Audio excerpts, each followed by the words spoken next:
Film Club.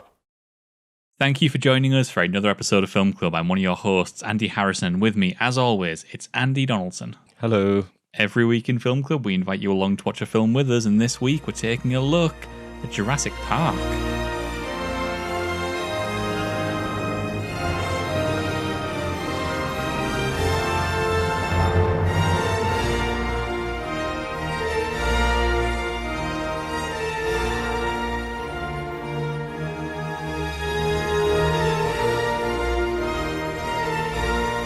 Which is a park by the mastermind of John Hammond, which has dinosaurs on a distant island that no one in the world can believe exists. And throughout this journey, they discover the wonders of the park as well as the issues and the not just like ethical issues, but also physical issues with the velociraptors and the T-Rex of what this park has to be. And it becomes a, John Hammond's dream turns into a nightmare. It's so good because this film is it's a spectacle. It's Spielberg is easily top 3. I would have loved to have seen this in the cinemas because what a spectacle that would have been. It's funny you say that, right? Because I remember distinctly being a little kid and begging my mum, seeing that Jurassic Park logo in the cinemas. And I don't know if it was because this came out in 1993, so at the time I would have been 3 years old. So I can't imagine it was the initial release. It was either a re-release or it was the sequel coming out. I remember begging her to let me go and see Jurassic Park. And she was like, no, you're not going to go see it. Like, it's too scary. You can't see it. And this film, I have seen so many times. And over the years, I've found people who love Jurassic Park. I've had friends who adore Jurassic Park. I've known people who live and breathe Jurassic Park. Jurassic Park as a franchise is one that I don't really care about. Jurassic Park as a film... Yeah. There's an initial film, 1993, Steven Spielberg. I think this film is astounding. I think it's a really seriously impressive film. What I love about this film is straight away how Spielberg loves to ramp up that tension. It loves to show you what this could be. And just like we saw in Jaws, it's the fear of the unknown. That intro scene with the cage and put it into the park, the man getting dragged, is very similar to the beach scene with Jaws. It looks like a Sam Raimi scene to me. That opening sequence with its sort of like B-movie horror, monster like the in a rain cage. and the dark, Evil Dead sort of thing. Smoke in the air, mist in the air, blue light coming through it. Like, it all feels very B-movie Sam Raimi horror. Love it. It's great. It works so well for the scene. But then it kind of, after that, it brings into the what people are achieving, what people are going to be. This as I keep using the word spectacle because the film and the park are both on the same length. And, this Hammond comes through and he speaks to his guests to what this park could be, even to the little thing of the ride. There's a brilliant moment where it introduces animation to deliver the exposition, but in such a way that it's fun. It's a great example, right, of, exposition itself is not a bad thing. It's how you handle exposition. And then there's that moment where the T-Rex comes out, iconic scene, when they're on the ride, the kids, and the T-Rex comes out and they're screaming and it's moving. And some of the best things about this film, and I'm sure you agree, is the sound design. And it's by a guy called Gary Ridstrom. What he manages to achieve with the sound design throughout the whole film in delivering this kind of horror spectacle and this kind of, but at the same time, this the moments where it needs to be tense, he delivers, and the moments where it needs to build a sound for a T-Rex. Who'd have thought you need to make a sound for a T-Rex? And he does it, and there's a really good video out there, and there's a really good commentary by Gary, who explains the process of it doing it. It's that combination of an alligator, of a lion, and then a baby elephant that have been modulated in some way, and they use that in separate incidents to create the horribly suspenseful sound of the T-Rex.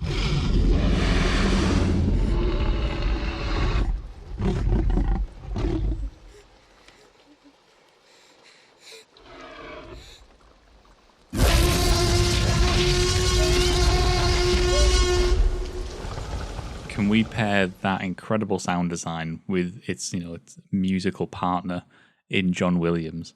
Because the score for this film, it's not only iconic. We're now sitting here almost 30 years removed from this, and it's permeated the cultural zeitgeist. It's just swellingly beautiful. Like the moment they go to the island for the first time, and it's just a helicopter ride. around this green lush island. It's got this big sort of swelling orchestral score to get you pumped and get you excited. But my favorite use of his score throughout this entire film is the first scene in which they encounter the dinosaurs, and the Dr. Grant and everyone, they're all sort of like just absolutely awestruck by these dinosaurs, these massive creatures. And he doesn't overdo it at first. He gently swells the music, and he gently like sort of builds it and builds it and builds it until we get that sort of what is now iconic wide shot. Welcome to Jurassic Park.